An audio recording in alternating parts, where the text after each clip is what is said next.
teks tentunya tidak boleh lepas dari konteksnya. Penafsiran terhadap teks tertentu atau tanda atau simbol yang dianggap sebagai teks ini menempatkan kita harus memahami what is a text.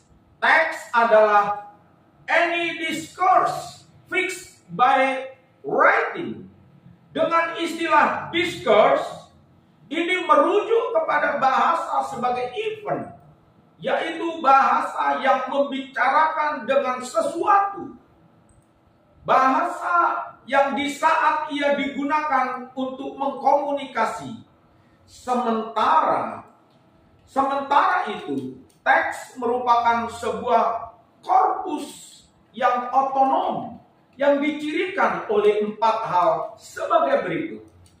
Pertama, dalam sebuah teks, makna yang terdapat pada apa yang dikatakan, what is said, terlepas dari proses pengungkapannya, the act of saying.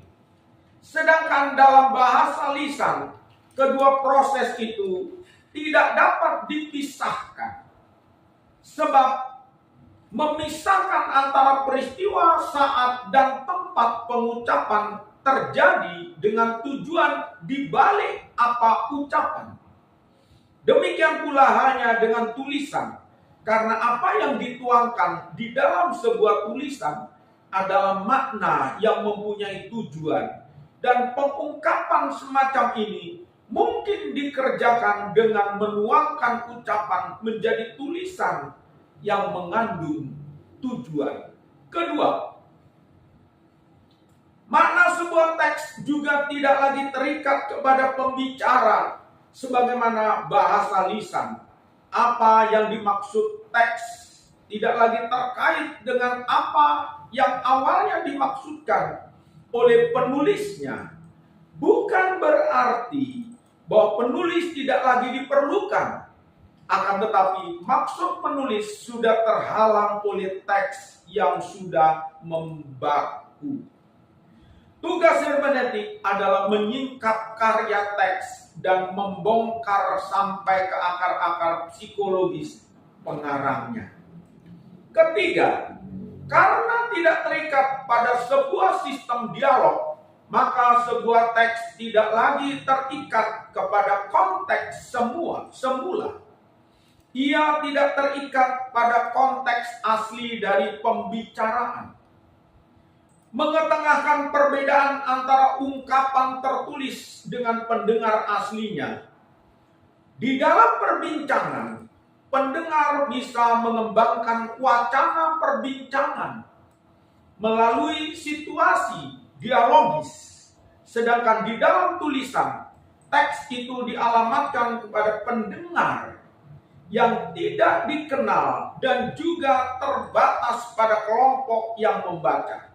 Dengan demikian, teks mengalami dekontekstualisasi, kondisi tanpa konteks hubungan dengan kondisi real masyarakat pembacanya, dan dirinya terbuka bagi semua pembaca yang tanpa batas.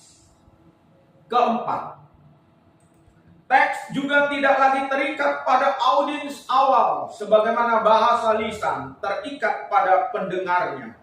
Sebuah teks ditulis bukan untuk pembaca tertentu, melainkan kepada siapapun yang bisa membacanya dan tidak terbatas pada ruang dan waktu. Sebuah teks membangun hidupnya sendiri karena sebuah teks adalah sebuah monolog. Berkenaan dengan pembebasan teks dari batas-batas referensi yang nyata dan yang terjadi. C.